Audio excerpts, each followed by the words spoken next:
Ayo, segera download Quran Tadabbur, tafsir dalam genggaman Anda.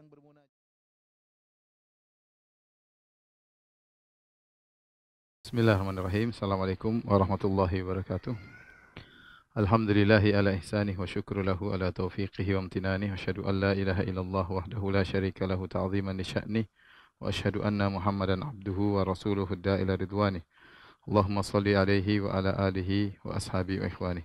Para pemirsa yang dirahmati oleh Allah Subhanahu wa taala, kita lanjutkan pembahasan kita dari syarah kitab Al-Aqidah Al-Wasithiyah karangan Syekhul Islam Ibn Taimiyah rahimahullahu taala.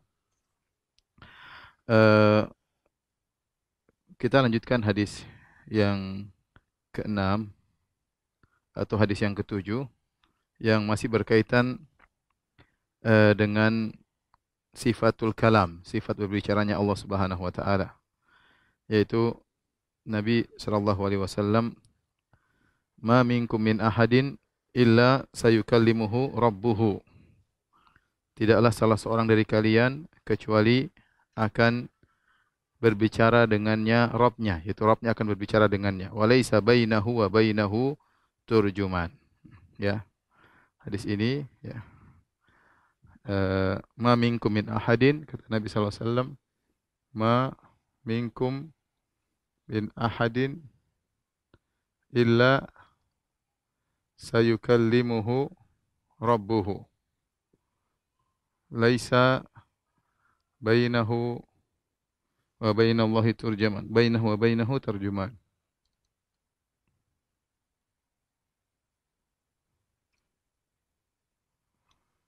Artinya, tidak seorang pun dari kalian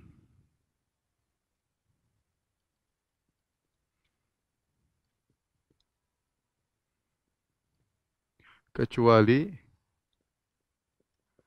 Rabb-nya akan berbicara dengannya, ya. Kan berbicara dengannya. Tidak ada antara dia dan dia penterjemah. Hadis sahih riwayat Al-Bukhari dan Imam Muslim, ya. Hadis ini mengingatkan kepada kita, ya, bahwasanya setiap kita di sini, Nabi SAW mengatakan tidak seorang pun dari kalian, tidak seorang pun, ini mencakup umum, ya, mencakup semua manusia. Tidak ada yang selamat dari hal ini, ya, kecuali Allah akan berbicara dengannya, Rabb-nya. Perhatikan di sini, Nabi SAW mengatakan akan, ya, itu berarti nanti, ya, di masa depan, di hari kiamat. Ya, hari kiamat. Berarti sekarang belum diajak berbicara. Illa sayukallimuhu, ya. Illa sayukallimuhu rabbuhu. Tanpa ada penterjemah, ya, tanpa ada penterjemah. Hadis ini menunjukkan akan sifat kalam, faedah, ya. Di sini faedah bahwasanya Allah berbicara langsung. Langsung, ya. Ya. Kemudian namanya berbicara berarti didengar, ya. Didengar oleh hamba. Oleh hamba. Kok bisa didengar? Karena apa? Karena tanpa penterjemah. Ya. Tanpa perantara. Ya. Kemudian kalamullah adalah sifat ikhtiyariyah. Ikhtiyariyah. Dan ini akidah Ahlussunnah. Ikhtiyariyah itu Allah berbicara kapan Allah berkehendak. Itu Allah berbicara kapan Allah berkehendak. Tidak seperti perkataan ahlul bidah, ya, dari Asy'ariyah yang mengatakan bahwasanya sifat kalam qadim. Kalam qadim yang tidak terbagi-bagi, kemudian tidak pernah berubah, statis, sudah ada sejak zaman azali. Coba bagaimana cara Allah berbicara dengan hambanya pada hari kiamat dengan kalam azali yang tidak berubah, ya. Topiknya bagaimana tidak berubah. Terus apa yang mau dibicarakan, ya? Sementara Nabi mengatakan akan, berarti nanti bicaranya. Kemudian dibilang berbicara kalam Allah semuanya kalam qadim, azali, tidak masuk akal, ya. Kita bilang Allah Maha sempurna berbicara dengan pembicaraan yang Allah kehendaki, dengan topik yang Allah kehendaki, dengan siapa yang Allah kehendaki. Dan nanti pada hari kiamat kita semua akan berbicara dengan Allah Subhanahu wa taala. Oleh karenanya, tatkala tanpa perantara berarti tanpa ada yang mentakbir. Yang mentakbirkan, tidak seperti perkataan Asy'ariyah yang mengatakan bahwasanya Allah Subhanahu wa taala berbicara dengan bahasa jiwa, kemudian dipahami oleh Jibril, kemudian Jibril mentakbir dengan ungkapan Jibril kepada Muhammad SAW, kemudian menyampaikan kepada kita. Sehingga mereka mengatakan Al-Quran itu bukan kalamullah, karena kalamullah tidak ada hurufnya, tidak ada suaranya, tidak ada pecah-pecahnya. Tapi itulah takbir, ini sudah kita bahas, ya. Sudah bahas. Kita ini sekedar menekankan saja bahwasanya, ya, Allah berbicara langsung dengan hambanya, didengar oleh hambanya, ya. Kemudian tanpa penterjemah, tanpa perantara, tanpa ada yang mentakbirkan, dan Allah berbicara dengan ikhtiyariyah, yaitu Allah akan berbicara kapan Allah berkehendak, yaitu di antaranya ketika hari kiamat.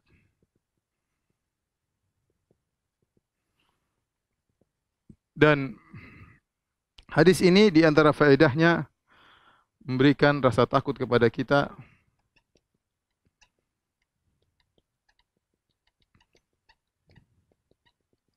Jangan sampai kita dipermalukan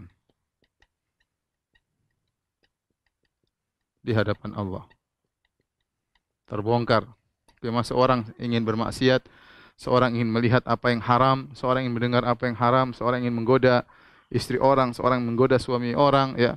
Seorang ingin makan yang haram, seorang ingin melakukan yang dilarang oleh Allah, maka dia ingat dia akan berdiskusi atau berbicara dengan Allah, dan Allah akan berbicara langsung dengan dia, menghisapnya langsung, dan ini perkara yang sangat memalukan tatkala kita dibongkar di hadapan Allah Subhanahu wa taala. Maka seorang memberikan rasa takut kepada kita, jangan sampai kita dipermalukan di hadapan Allah, maka tinggalkanlah kemaksiatan.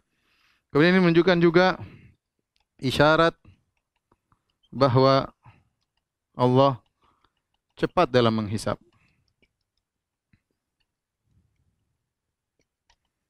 Allah apa? Sari'ul hisab. Wa huwa sari'ul hisab. Wa huwa asra'ul hasibin. Asra'ul hasibin. Yang paling cepat hisabnya. Dalam Al-Quran disebutkan. Wa huwa asra'ul hasibin. Allah cepat hisabnya. Allah cepat hisabnya ini.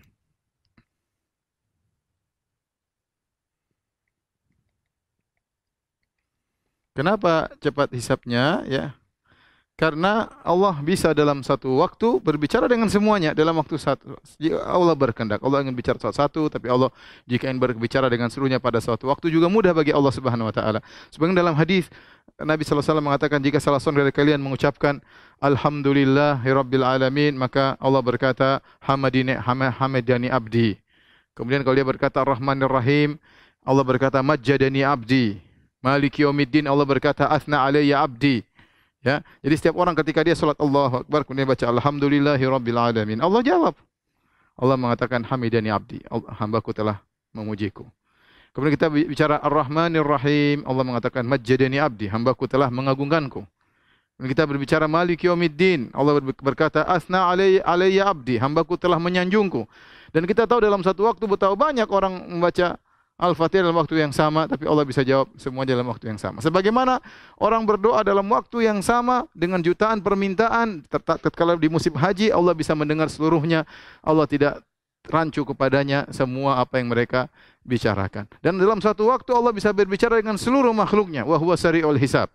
Dan dia hisabnya dengan cepat. Ini dibawakan oleh Syekhul Islam Ibnu Taimiyah rahimahullah sebagai bantahan kepada orang-orang yang mengatakan bahwasanya sifat kalam adalah kalam yang qadim dan yang lainnya. Dan kita ingatkan bahwasanya Allah Subhanahu wa taala berbicara, kita tidak tahu bagaimana caranya, itu urusan Allah Subhanahu wa taala. Dan kita sudah ingatkan dalam bahasan yang panjang lebar tatkala membahas sifatul kalam, ya. Baik.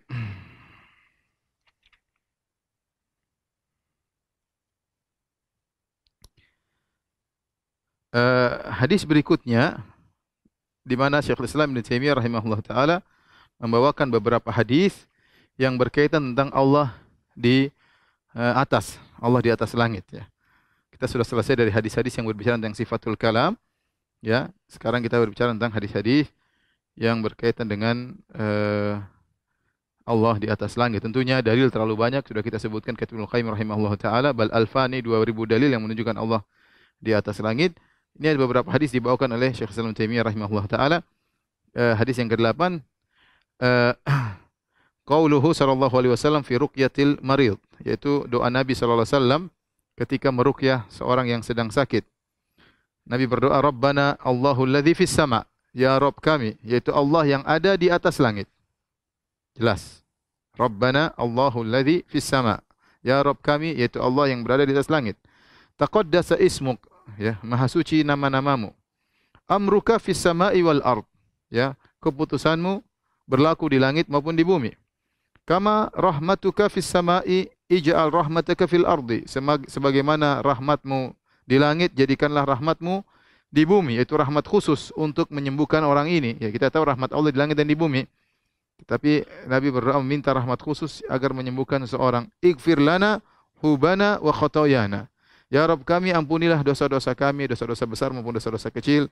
Anta Rabbut Tayyibin, engkau adalah Tuhan orang-orang yang baik. Ya, tentunya rububiyah, ada rububiyah umum, ada rububiyah khusus ya. Rububiyah umum yaitu Allah Rabbun Nas ya. Malikin Nas ya. Ilahin Nas, Allah adalah adhibil ba'sa Rabban Nas, Allah adalah Rabb seluruh manusia. Baik yang mukmin maupun yang kafir, baik yang tayyib maupun yang taleh, baik yang orang baik maupun orang buruk, semuanya Rabbnya adalah Allah. Tetapi Allah juga memiliki rububiyah khusus, seperti Allah adalah Tuhannya orang-orang yang saleh, yaitu Allah memperhatikan mereka dengan khusus. Seperti sudah kita singgung perkataan para penyihir tatkala mereka masuk Islam, para penyihir Fir'aun, mereka mengatakan, amanna bi rabbil alamin, kami beriman kepada Rabbul Alamin, Rabbnya seluruh manusia. Rabbi Musa wa Harun, yaitu Rabbnya Musa dan Harun secara khusus. Sini Nabi mengatakan, anta Rabbut Tayyibin, engkau adalah Rabbnya orang-orang yang baik.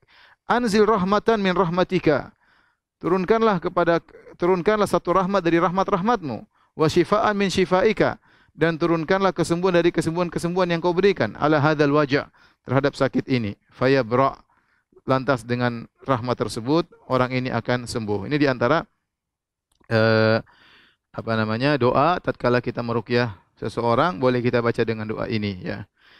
Tetapi yang jadi perhatian di sini adalah di awal doa tersebut Nabi berkata, Rabbana Allahul ladzi fis sama, Rabb kami yaitu Allah yang berada di atas langit. Maka ini sangat jelas bahwasanya Allah berada di atas langit. Dan ini juga hadis menjelaskan bahwasanya seorang kalau ingin doanya dikabulkan, di antaranya dia beristighfar dari dosa-dosanya. Makanya dalam doa ini Nabi berkata, Ighfir lana hubana wa khotoyana. Ya Rabb kami, ampunilah dosa-dosa besar kami maupun dosa-dosa kecil kami ya. Oleh karenanya di antara hal yang membantu seorang untuk dikabulkan doanya, dia membuka doanya dengan istighfar kepada Allah Subhanahu wa taala. Seperti Nabi Yunus ketika dalam perut ikan paus, dia berkata, la ilaha illa anta subhanaka inni kuntu minadh dhalimin. Dia mengakui tidak ada yang berhak disembah kecuali Engkau ya Allah, inni kuntu minadh dhalimin, aku termasuk orang-orang yang zalim ya.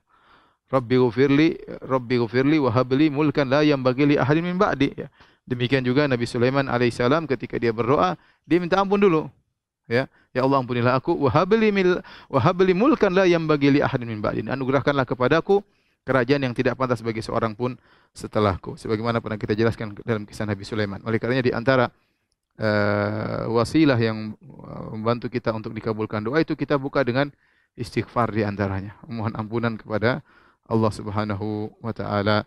Karena namanya dosa terkadang menghalangi seorang dari taufik Allah Subhanahu wa taala. Menghalangi seorang dari hidayah yang Allah akan berikan kepadanya. Menghalangi seorang dari rahmat yang Allah akan berikan kepadanya. Maka seorang berusaha banyak istighfar kepada Allah, terutama kalau dia memohon, meminta kepada Allah Subhanahu wa taala. Bisa jadi dosa seorang menghalangi dia dari dikabulkan doanya. Ini dalil bahwasanya di antara asbab atau sebab dikabulkannya doa adalah berdoa beristighfar sebelum berdoa. Kemudian hadis berikutnya, hadis yang ketujuh. Nabi SAW bersabda, "Ala ta'manuni wa ana aminu man fis sama." Apakah kalian tidak mempercayaiku sementara aku adalah kepercayaan zat yang ada di langit? Kata Nabi SAW, "Ala ta'manuni."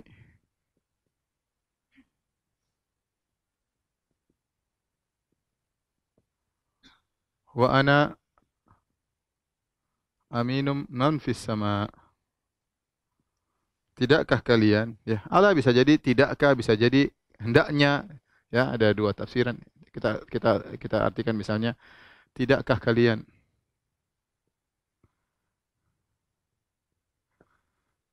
percaya kepadaku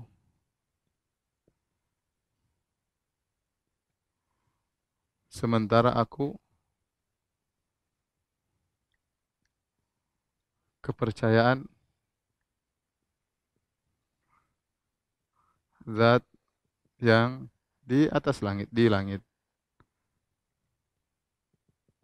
Hadis ini ada sebabnya, yaitu tatkala Nabi SAW datang sebagian harta yang dibawa oleh Ali bin Abi Thalib diutus dari negeri Yaman kepada Nabi SAW, maka Nabi membagi sebagian harta tersebut, emas atau yang lainnya, kepada beberapa orang. Maka tatkala Nabi ada beberapa orang saja, ada sebagian yang protes. Dia mengatakan, nahnu ahakku, kami lebih berhak daripada mereka. Kenapa kami tidak diberi, kok mereka diberi? Maka Nabi SAW kemudian mengatakan perkataan ini, ala ta'manuni wa ana aminu man fis sama. Kenapa kalian tidak percaya kepadaku? Sementara aku kepercayaan zat yang di langit. Ini jadi perhatikan di sini, zat yang di langit. Zat yang di langit. Maksudnya di atas, ya, maksudnya di atas langit. Seperti fasiru fil ardi, berjalanlah di bumi, bukan maksudnya dalam kaki dalam bumi, tidak, tapi di atas bumi. Jadi kalau perkataan fis sama, asama ini bisa diartikan dua. As-sama, ya. Misalnya man fis sama. Amintum man fis sama, dalam surat dalam Al-Qur'an, amintum man fis sama. Surat Tabarak, ya. Fis sama bisa artinya, as-sama bisa artinya al-ulu, itu tinggi. Bisa artinya as-sama al-mabniyah, itu langit. Ya. Kalau maknanya tinggi, berarti fi berarti artinya sama dengan di. Tapi kalau maknanya adalah langit yang kita lihat, yaitu fi artinya di atas. Ini sekedar tambahan aja. Tapi intinya Nabi dengan mudahnya mengatakan wa ana aminu man fis sama, sementara aku adalah kepercayaan zat yang ada di atas langit. Taib.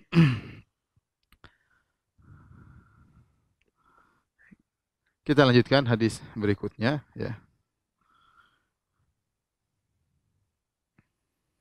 Dalam hadis yang lain ketika Rasulullah SAW membagi harta, kemudian ada yang protes, ya, dengan berkata, "I'dil ya Muhammad, adillah engkau wahai Muhammad." Maka dia mengatakan, "Man ya'dil illam a'dil." Kalau aku tidak adil, siapa yang lagi adil, ya. Nabi terkadang diprotes oleh sebagian orang, dan Nabi sabar menghadapi itu semua, ya. Maka Nabi dalam satu hadis mengatakan, rahimallahu Musa, laqad udhiya aktsara min dzalik fasabar. Sungguh semoga Allah merahmati Nabi Musa alaihissalam.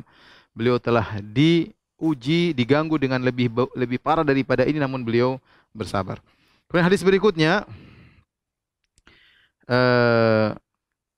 Nabi SAW bersabda, wal arsyu fawqal ma, wallahu fawqal arsh. Ars berada di atas air, wallahu fawqal arsh, dan Allah berada di atas arsh. Wa huwa ya'lamu ma antum alaih, dan Allah mengetahui apa yang antum sedang lakukan, ya.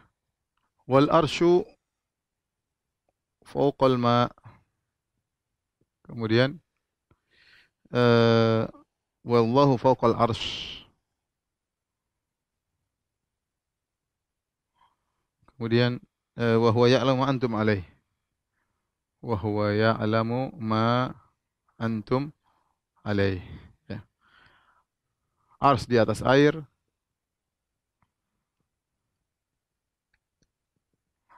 Allah di atas arsy.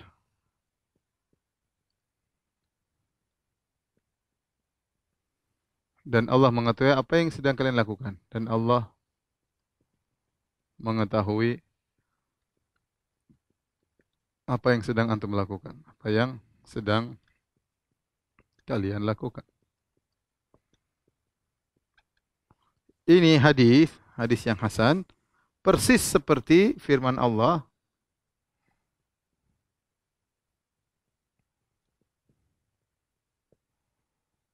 dalam surat Al-Mulk atau surat Tabarak, Aamintum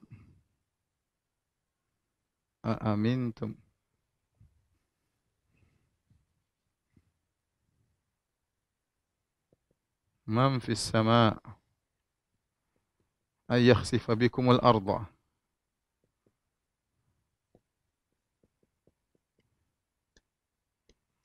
Apakah kalian merasa aman, ya, dari zat yang berada di langit? Apakah kalian merasa aman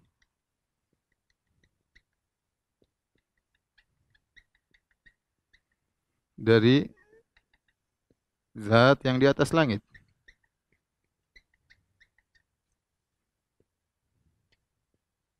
Bahwasanya Allah akan membenamkan kalian dalam bumi. Allah akan membenamkan zat. Allah akan membenamkan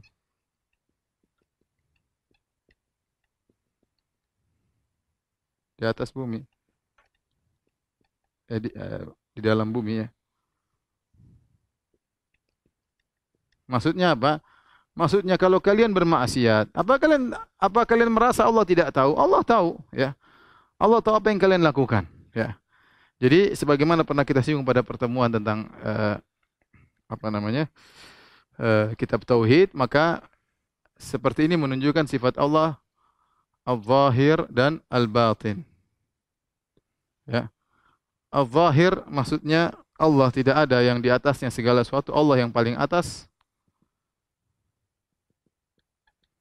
Ya, kata Nabi sallallahu alaihi wasallam, "Anta adh-dhahir wa laisa fawqaka syai'." Anta adh-dhahir, kata Nabi sallallahu alaihi wasallam.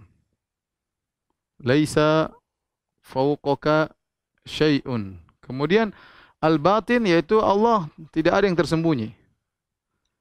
Tidak ada yang tersembunyi baginya, tidak ada yang tersembunyi baginya. Meskipun kondisi, ya, ikan yang ada di ujung dasar laut ataupun hewan yang berada di dalam bumi ataupun kondisi perut bumi, semuanya Allah tahu, ya. Wa antal batin, kata Nabi, wa antal batin laisa dunaka syai'. Jadi Allah meskipun di atas yang maha tinggi, tapi wa huwa ya'lamu ma antum alai. Allah tahu tentang apa yang sedang kalian lakukan, ya.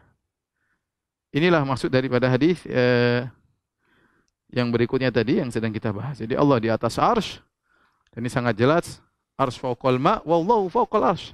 Lafalnya jelas sekali. Allah di atas arsy dan dia mengetahui apa yang terjadi di bawahnya seluruhnya.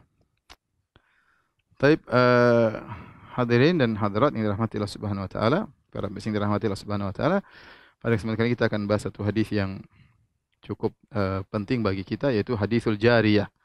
Ya, hadisul jariyah itu hadis tentang budak wanita, ya, yang ditanya oleh Nabi sallallahu alaihi wasallam, "Aina Allah?" Ya, "Aina Allah?" Kemudian ditanya, "Di manakah Allah?" Kemudian dia berkata, "Fis sama," bahwasanya Allah di langit. Kemudian Nabi menyuruh untuk memerdekakan dia, ya. Bahasan berikutnya hadis al-jariyah, itu budak wanita. Al-jariyah maksudnya budak wanita.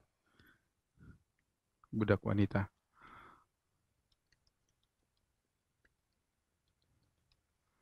Yang Nabi bertanya kepada dia, Nabi sallallahu alaihi wasallam bertanya kepadanya,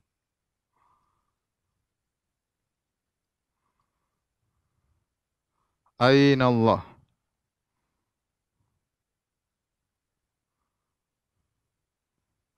Di mana Allah? Di manakah Allah? Ini hadis penghancur seluruh akidah Mu'attilah, para penolak sifat. Ya. Jadi masalah hadisnya hadis yang sahih dalam Sahih Muslim. Ini hadis orang bilang jangan ditanya Allah di mana, tidak boleh tunjuk Allah di mana. Mereka selalu mengatakan demikian. Semua mereka takwil. Sekarang tiba-tiba Nabi bertanya kepada seorang budak wanita, "Aina Allah?" Di mana Allah? Kata mereka tidak boleh tanya Allah di mana. Nabi yang tanya. Di manakah Allah? Ini hadis.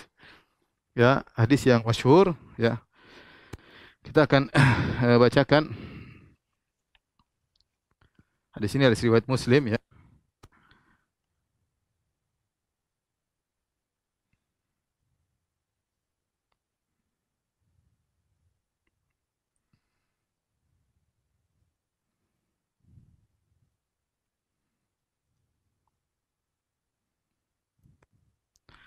Eh, Hadis ini hadis yang masyhur dari Muawiyah bin Al-Hakam As-Sulami, ya.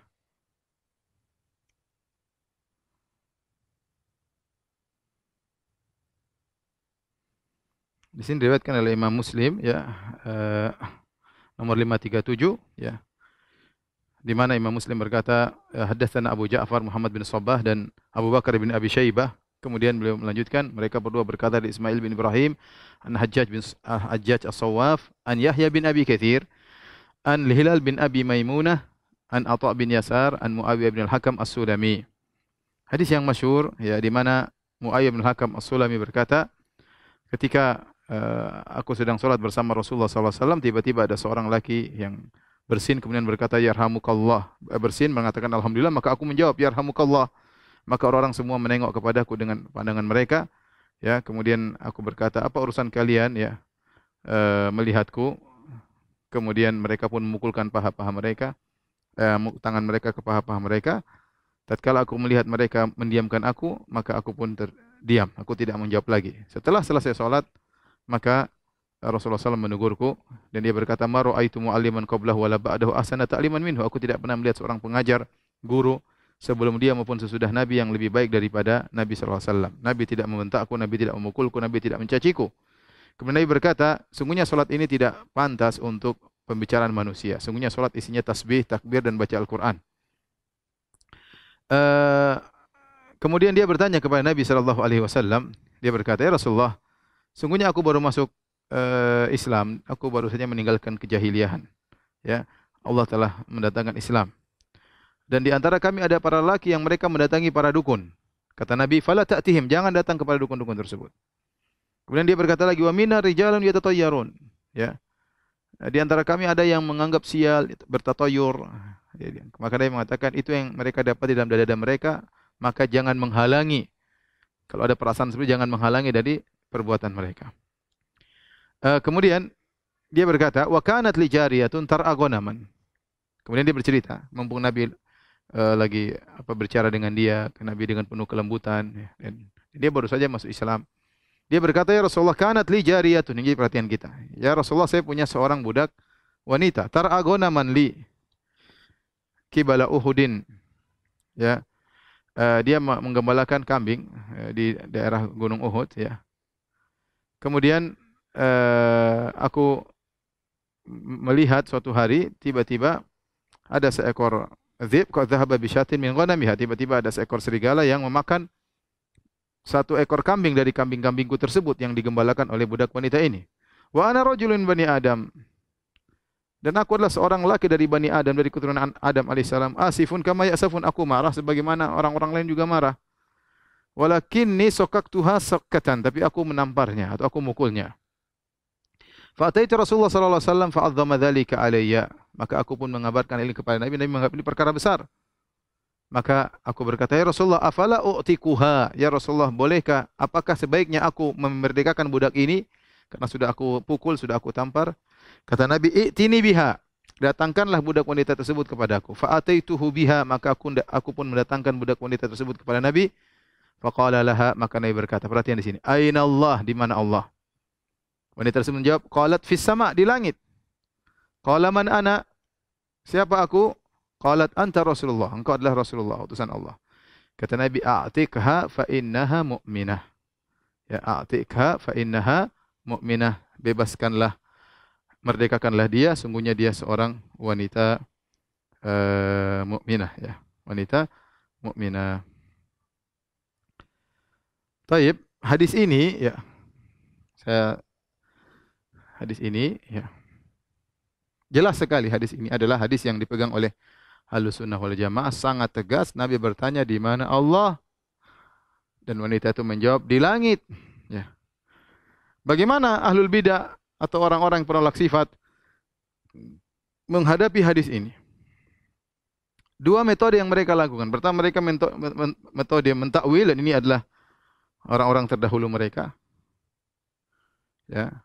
Dan muncul di zaman mutaakhirin, zaman sekarang, ulama kontemporer yang kemudian mencoba mendhaifkan hadis ini. Di antaranya Al-Kautsari, kemudian Al-Gumari, kemudian diikuti oleh Saqaf, Hasan Saqaf, diikuti oleh sebagian dai di tanah air. Ya. Taib, kita akan bahas dulu ya mereka yang mencoba untuk mendhaifkan hadis ini. Ya. Hadis ini ya riwayat dari Muawiyah ibn al-Hakam As-Sulami. Ya. Kemudian di bawahnya Atha bin Yasar. Kemudian di bawahnya adalah Hilal bin Abi Maimunah atau Hilal bin Usama. Hilal bin Abi Maimunah ya, atau Hilal bin Ali bin Usama ya. Apakah Abi Maimunah adalah Ali atau Abi Maimunah Usama? Ada khilaf di kalangan para ulama. Kemudian Yahya bin Abi Katsir. Yahya bin Abi Katsir. Ya, baru kemudian banyak perawi di antaranya Muslim. Ya. Imam Muslim rahimahullahu taala. Ternyata hadis ini ya dipermasalahkan oleh Al-Kautsari. Saya bacakan. Dia mencoba mendhaifkan hadis ini karena ada perkataan dari Al-Baihaqi. Al-Baihaqi juga meriwayatkan hadis ini dalam Al-Asma wa Sifat. Kemudian Al-Baihaqi berkata, "Hadza sahihun qad akhrajahu Muslim maqta'an min hadits Al-Auza'i wa Hajjaj Shawwaf an Yahya bin Abi Katsir." Maka kata Al-Baihaqi, hadis ini telah diriwayatkan oleh Imam Muslim sebagian potongan dari hadis Al-Auza'i dan Hajjaj As-Shawwaf dari Yahya bin Abi Katsir. Yahya bin Abi Katsir, duna qissatil jariyah, tanpa ada kisah tentang budak wanita. Ya, tadi kita bacakan dalam Sahih Muslim ada kisahnya. Namun Al-Baihaqi rahimahullah taala mungkin dalam nuskhahnya, nuskhah Sahih Muslim, tidak ada kisah tentang jariyah ditanya oleh Nabi di manakah Allah, kemudian dia menjawab di langit. Itu tidak dalam Sahih Muslim. Ya. Wa adhunnuhu innama taraka min hadits li ikhtilafir rawat fi lafdhihi. Dan aku menyangka bahwasanya Al-Imam Muslim meninggalkan lafal tentang jariyah ini karena ada perselisihan ruwat tentang lafalnya. Ya. Wa qad dzakartu dzalika fi kitab Az-Zihar, dan aku telah menyebutkan dalam kitab Az-Zihar, kata beliau. Lafal Al-Baihaqi ini bahwasanya dia mendapati Imam Muslim tidak menyebutkan tentang kisah jariyah, dijadikan kesempatan oleh Al-Kautsari ya. Al-Kautsari dia mengkomentari perkataan Al-Baihaqi tatkala mentahqiq kitab Al-Asma wa Sifat, dan Al-Kautsari adalah bermadzhab Maturidiyah. Dia berkata ya, la'allaha zidat fima ba'd. Kata dia, qissatul jariyah madhkuratun fima bi aidina min nusakh Muslim. Kata dia, sekarang di nusakh Sahih Muslim yang ada di tangan kami, ya, di tangan kami ada kisah jariyah, kata dia. Tapi kata Imam Baihaqi di nuskhahnya dia tidak ada. Apa kata Al-Kautsari? Beliau berkata, la'allaha zidat fima ba'd itmaman lil hadis. Bisa jadi ditambah setelahnya dalam rangka menyempurnakan hadis, yaitu dirubah setelahnya. Ya. Ya. Dalam au kanat nuskhatul musannif naqis, atau nuskhahnya penulis kurang ya. Tapi dia berkata bahwasanya ada tambahan setelah itu ditambah-tambah, dan ini tentunya membuat seorang ragu tentang Sahih Muslim apakah bisa ditambah-tambah setelahnya. Dan yang benar bahwasanya lafal ini lafal yang sahih ya, dan diriwayatkan oleh banyak ulama dengan lafal yang saya sebutkan tadi, ainallah, dengan lafal ini, ainallah. Nabi berkata, qala Nabi sallallahu alaihi wasallam,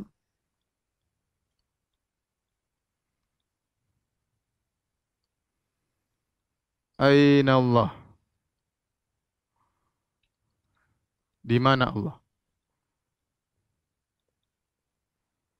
Hadis ini ternyata diriwayatkan oleh banyak sekali, bukan cuma dari jalan Yahya bin Abi Katsir. Dalam juga jalan yang lain, seperti Imam Malik rahimahullahu taala meriwayatkan dari sini, dari Hilal bin Abi Umayyah di sini, Imam Malik dalam kitabnya Al-Muwatta. Al-Muwatta. Ya. Kemudian dari Imam Malik di antaranya meriwayatkan Al-Imam Syafi'i. Imam Syafi'i meriwayatkan dalam kitabnya Al-Um dan Ar-Risalah. Ya, oleh karena Imam Syafi'i berdalil dengan kisah ini, ya, berdalil dalam kitabnya Al-Um tentang kisah ini, di mana bahwasanya budak yang boleh dibebaskan adalah budak yang Islam, bukan budak yang kafirah, ya. Dan ternyata banyak sekali, ya. Kemudian Muslim, kemudian juga Abu Awanah, ya, dalam kitabnya Al-Mustakhraj, ya, ala Sahih Muslim. Al-Mustakhraj ini Abu Awanah meriwayatkan hadis yang sama tapi bukan jalur Imam Muslim, dari jalur yang lain, dan ternyata lafal aina Allah ada juga. Kemudian Imam Ahmad, ya, dalam musnadnya, kemudian Abu Dawud At-Tayalisi, kemudian dalam Sunan Abi Dawud, ya, Abu Dawud dalam sunannya, ya, kemudian At-Tahawi, ya, dalam syarah Mushkil Athar, ya. Banyak sekali para ulama meriwayatkan, ya. Kemudian Ad-Darimi Ibnu Abi Syaibah, ya, Ad-Darimi Ibnu Abi Syaibah dalam Musannaf, ya, Ad-Darimi dalam Murad Al-Jahmiyah, At-Tahawi dalam syarah Mushkil Athar, ya. Kemudian juga Al-Baihaqi dalam Asma Sifat, kemudian Al-Baihaqi dalam Sunan Al-Kubra, ya. Semuanya, Ibnu Khuzaimah dalam kitab Tauhid, semuanya ini semua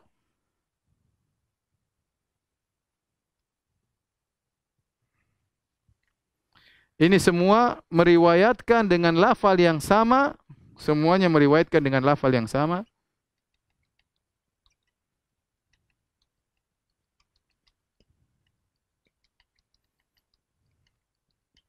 Sama, yaitu aina Allah? Allah di mana, kata Nabi sallallahu alaihi wasallam, kemudian kata sang budak, fis sama, di langit. Nabi bertanya, di mana Allah? Kemudian dijawab di langit. Oleh karenanya hadis ini ijma. Hadis ini ijma akan kesahihannya. Benar, tidak semua dalam Sahih Muslim hadisnya sahih. Benar, ada yang kritik. Daruqutni mengkritik, tapi beberapa, ya, tidak sampai puluhan, ya, mungkin 19 atau berapa, tidak sampai banyak. Saya lupa bilangannya, tapi tidak banyak, bukan sampai banyak sekali. Dan ini tidak dikritik oleh Ad-Daruqutni atau yang lain yang berusaha mengkritik Sahih Muslim. Oleh karenanya hadis ini ijma ulama akan sahihnya. Ijma ulama akan sahihnya. Semua ulama mensahihkan. Ya, Imam Syafi'i berdalil dengan hadis ini. Kemudian banyak sekali. Semua ulama yang menyebutkan hadis ini, mensahihkan hadis ini, ya. Bahkan orang-orang yang mentakwil juga berdalil dengan mentakwil, mereka mensahihkan hadis ini, seperti Ar-Razi, An-Nawawi, ya. Ibnu Hajar Al-Asqalani juga benar mensahihkan hadis. Cuma mereka mentakwil. Jadi adalah sikap nekat. Muncul kemudian orang-orang kontemporer sekarang seperti saya katakan, Al-Kautsari, kemudian Al-Gumari, kemudian As-Saqaf, diikuti oleh sebagian ustaz-ustaz Indonesia, mencoba untuk meragukan tentang kesahihan lafal ini, bahwa si Nabi pernah berkata, aina Allah, di mana Allah. Ya, kita bilang hadis ini hadis yang sahih. Tidak mungkin kita dhaifkan, diriwayatkan semua dari sumber-sumber hadis dengan lafal yang sama, aina Allah, di mana Allah, jawabannya Allah di langit. Nah, cara kedua yang mereka tempuh adalah dengan mentakwil. Jadi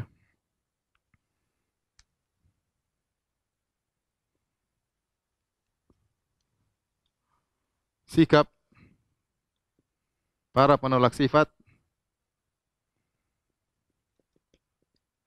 terhadap hadis ini. Kenapa hadis ini sangat menggelisahkan mereka, ya? Karena hadis ini jelas membantah mereka. Mereka bilang tidak boleh bilang Allah di langit. Tidak boleh bertanya Allah di mana. Ini Nabi sendiri nanya. Terus kita mau apakan hadis ini? Maka sikap mereka ada dua, ya.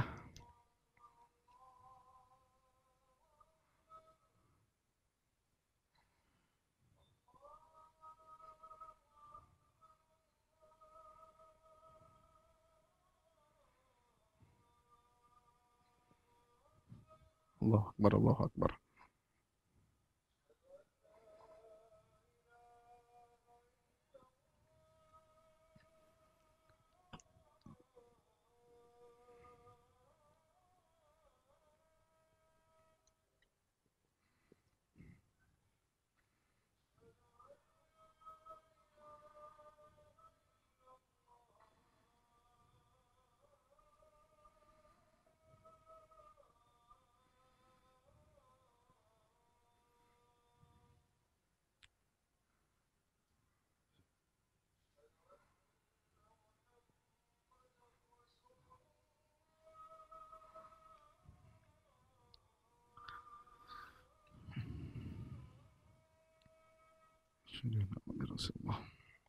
Baik, bismillahirrahmanirrahim. Kita lanjutkan para pemirsa yang dirahmati oleh Allah Subhanahu wa taala.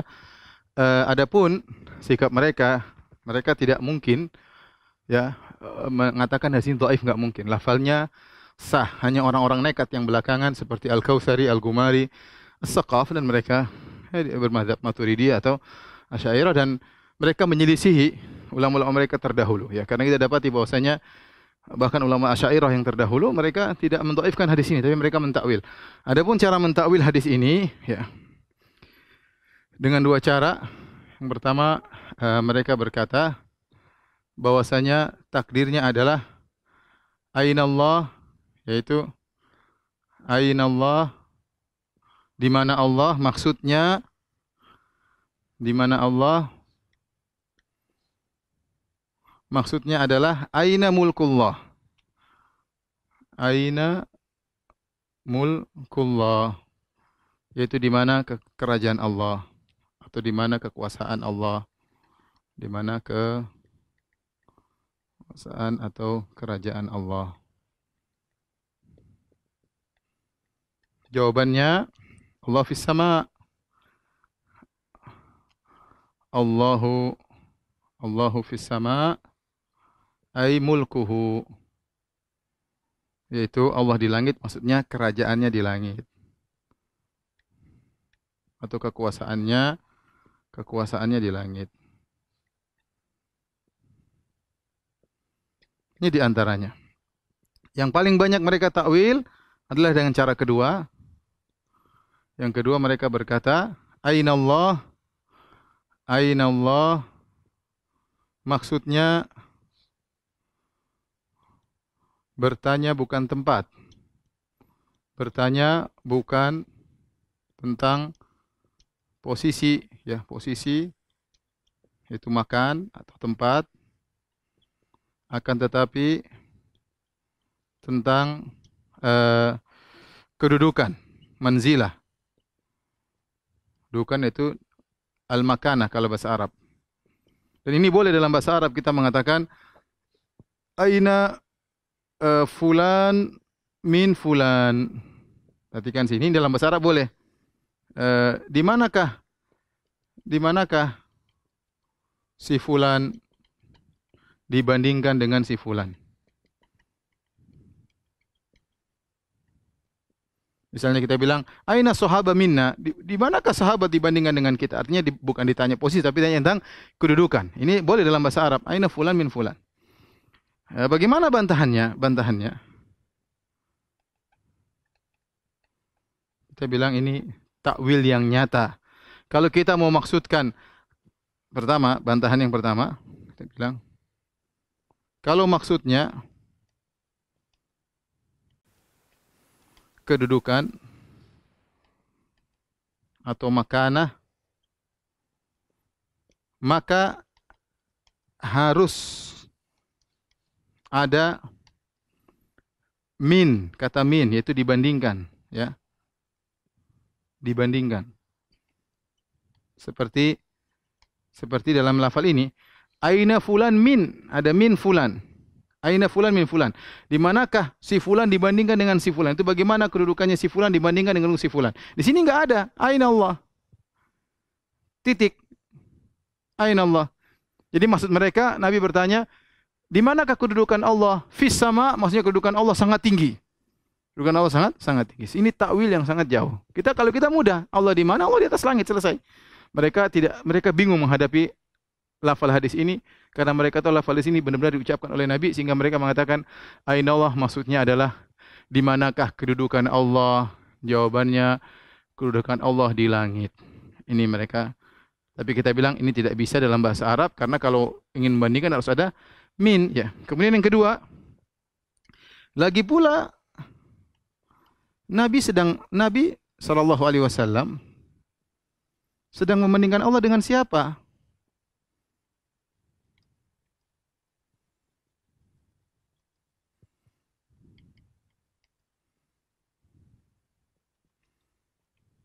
Enggak ada. Ya. Yang ketiga, ya, keagungan Allah sudah jelas. Untuk apa Nabi tanyakan? Di manakah keagungan Allah? Bagaimana keagungan Allah? Ya percuma. Terus apa hubungannya? Fis sama, ya. Keagungan Allah di langit, ya. Keagungan Allah bukan cuma di langit. Di bumi juga keagungan Allah. Jadi intinya ini takwil mereka dan ini semua jauh dari kebenaran. Kita bilang kita ikut pendapat Ahlus Sunnah wal Jamaah.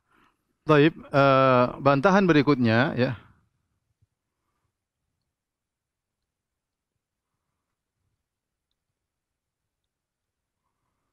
Di antaranya, ya, kita katakan syubhat mereka. Kenapa mereka mentakwil? Karena ada syubhat mereka.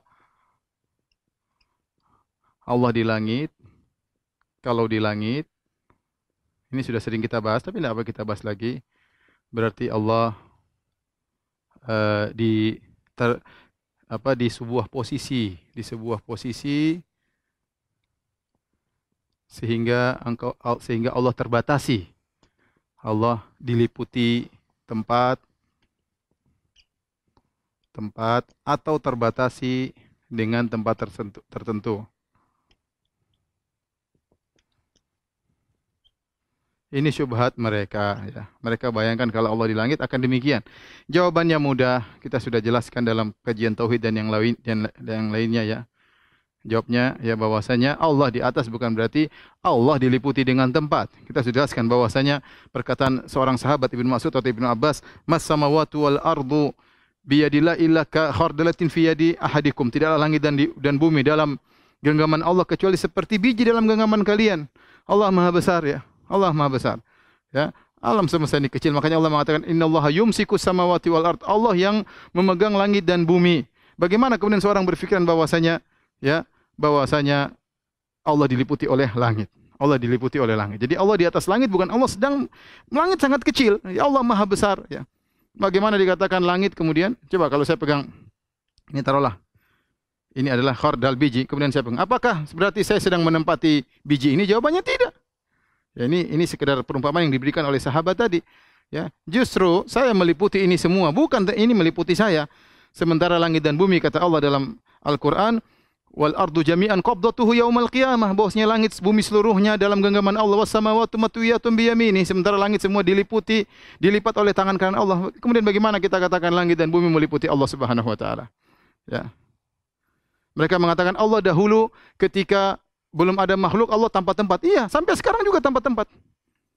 Setelah Allah menciptakan bukan berarti Allah menempati tempat tersebut. Tidak, tempat-tempat semua alam semesta di bawah dalam genggaman Allah, ya. Semuanya kecil di sisi Allah Subhanahu wa taala. Ya, sudah kita jelaskan pada kitab tauhid bahwasanya bumi, ya.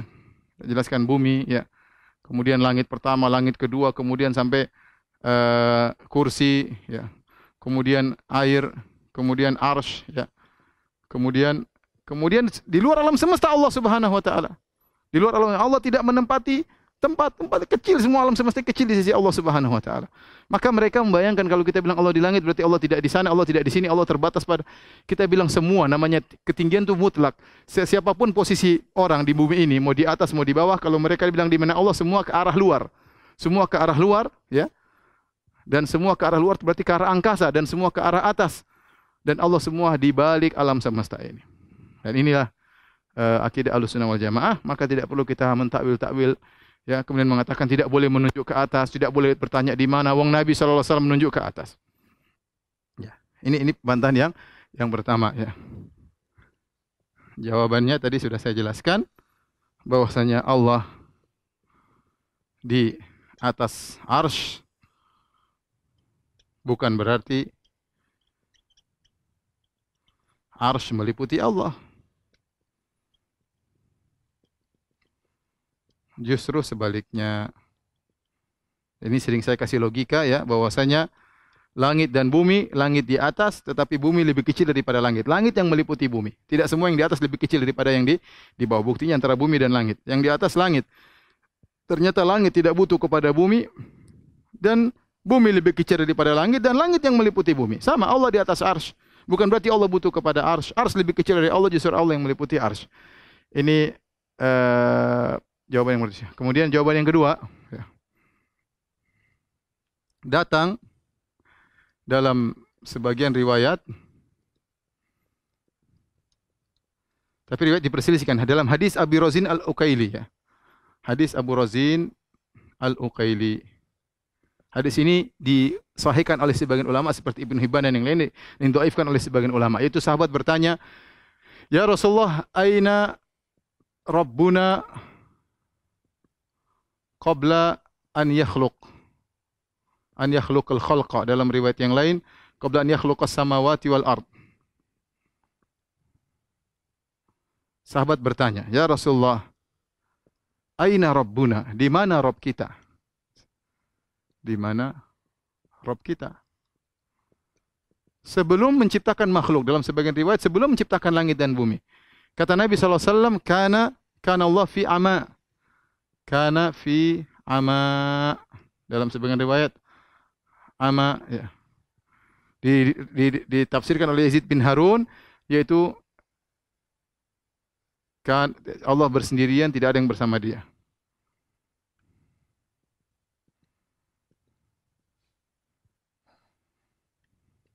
Namun saya katakan hadis ini diperselisihkan oleh para ulama ya. Tapi di sini ada kata aina rabbuna. Jadi bukan cuma hadis ini aja, hadis lain juga ada. Namun hadis ini diperselisihkan oleh para ulama. Kemudian datang dari sahabat, dari Ibnu Umar, tentang aina Allah. Allah di mana ya? Saya bacakan riwayatnya, diriwayatkan oleh Al-Imam Al-Baihaqi ya. Dalam kitabnya Syu'abul Iman ya, nomor hadis 4908 ya. Kemudian Al-Baihaqi membawakan sanadnya sampai kepada Ibnu Umar. Kata Nafi', kharaja Ibnu Umar, suatu hari Ibnu Umar keluar fi nawahil Madinah, di pinggiran kota Madinah, dan dia bersama sahabat-sahabatnya. Lalu mereka meletakkan sufrah, yaitu semacam tempat untuk makan. Ya, semacam apa namanya begini ya, tempat untuk makan. Kemudian diletakkan makanan, tiba-tiba famarra bihim ra'i ghanam, tiba-tiba ada penggembala kambing yang lewat. Fasallama. Kemudian penggembala kambing tadi mengucapkan salam. Maka Ibnu Umar berkata, "Wahai penggembala, halumma ya ra'i, halumma, kemarilah wahai penggembala kambing, makan bersama kami. Fa asib min hadhi sufra, ayo makan hidangan yang sudah dihidangkan." Maka penggembala kambing itu berkata, "Inni shaim, saya sedang puasa." Subhanallah. "Atasumu fi mithli hadzal yawm al-har syadid sumumuhu wa anta fi hadhihi al-jibal tar'a hadzal ghanam." Ibnu Umar kaget, dia mengatakan, "Kau sedang berpuasa di musim panas seperti ini yang panasnya sangat menusuk, sementara kau berada di pegunungan dan kau sedang menggembalakan kambing, kau berpuasa." Kemudian dia berkata, wallah, iya demi Allah, saya sedang berpuasa." Ya. Kemudian Ibnu Umar berkata, ya, ingin wa huwa yuridun yakhtabira wara'ahu. Ibnu Umar ingin menguji lelaki ini. Maka dia mengatakan, "Halaka an tabi'ana syatan min ghanamika hadhihi fa nu'tika thamanaha wa nu'tika min lahmiha wa tuftira 'alaihi?" Maukah kau jualkan kepada kami kambing, salah satu kambing dari kambing-kambing gembalaanmu, kemudian kami akan bayar, kemudian setelah itu kami akan berikan sebagian dagingnya untuk kau berbuka puasa.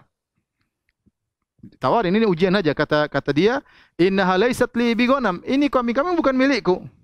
"Innaha ghanamu sayyidi." Ini kambing-kambing milik tuanku. Ibnu Umar berkata, "Fama asa sayyiduka fa'ilan idza faqadaha?" Apa yang mau dilakukan oleh tuanmu kalau dia kehilangan kambingnya, bilang aja akalaha adzib, dimakan oleh serigala. Fawalla ra'i anhu wa huwa rafi'un usbu'ahu ila sama' wa huwa yaqul aina Allah. Maka penggembala kambing tersebut berbalik kemudian sambil mengangkat jarinya ke langit dan dia berkata, aina Allah, di mana Allah? Subhanallah. Di mana Allah? Ketika melihat sikap penggembala kambing yang menunjukkan jari ke atas mengatakan di mana Allah, faja'ala Ibnu Umar yuraddidu qaular ra'i. Ibnu Umar kemudian mengulang-ulangi perkataan sang penggembala kambing, fa aina Allah? Di mana Allah? Di mana Allah? Ya.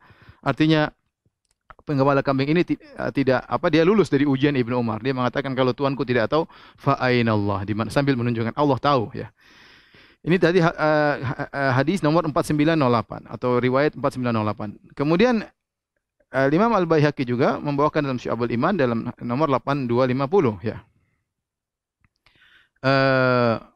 Ketika Ibnu Umar mengujinya, dia berkata, laisa hahuna rabbuha. Di sini pemilik kambingnya enggak ada, saya cuma pengembala. Ya. Katakan kepada pemilik kambing, kata Ibnu Umar, bahwasanya kambingmu dimakan sama serigala. Farafa ra'i ra'sahu ila sama. Maka dia pun mengangkat pandangannya ke arah langit.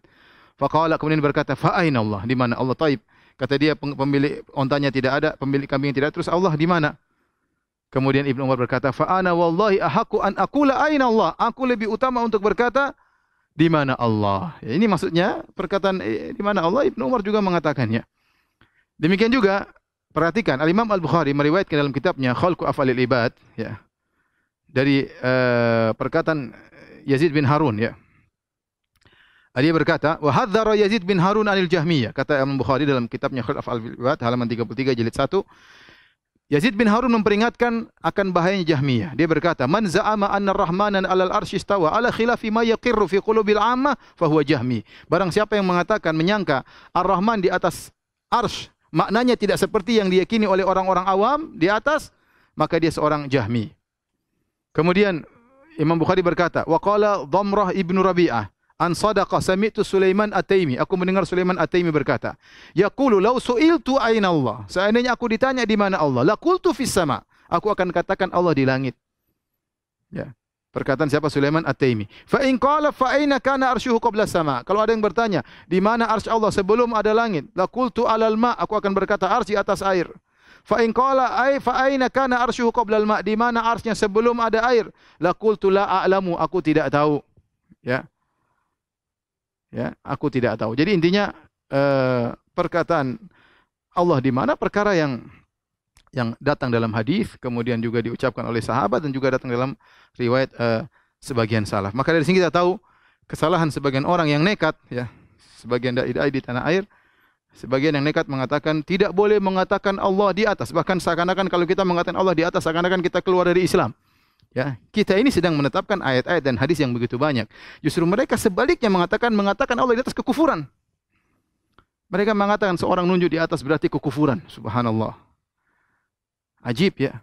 Kita sedang bicarakan hadis, bicarakan ayat dan sangat logis, ya. Kemudian mereka mengatakan, ada orang mengatakan Allah di atas tunjuk ke atas itu adalah kekufuran, ya. Padahal Nabi mengatakan Allah di atas dan Nabi juga menunjuk ke atas, ya. Tadi asar Ibnu Umar pun demikian, ya. Dan mereka-mereka ini, dai-dai ini yang mengingkari Allah di atas, dalam sebagian sikap mereka juga ketika berbicara tentang Allah, kata mereka, serahkan kepada Allah. Mereka juga nunjuk ke atas. Terkadang mereka melihat, kalau Allah, ya, mereka ketika mengucapkan Allah lihat ke atas, atau mereka nunjuk ke atas. Subhanallah. Mereka terjerumus dalam filsafat, berusaha dengan teori-teori menolak Allah di atas, tetapi fitrah mereka, jari mereka tetap menunjukkan Allah di atas, dan itu menunjukkan sebenarnya sikap mereka membatalkan apa yang mereka teorikan. Tapi demikian saja kajian kita. Wallahu ta'ala bishawab. Insyaallah kita lanjutkan pekan depan. Subhanakallahumma bihamdik asyhadu an la ilaha illa anta astaghfiruka wa atubu ilaik. Assalamualaikum warahmatullahi wabarakatuh.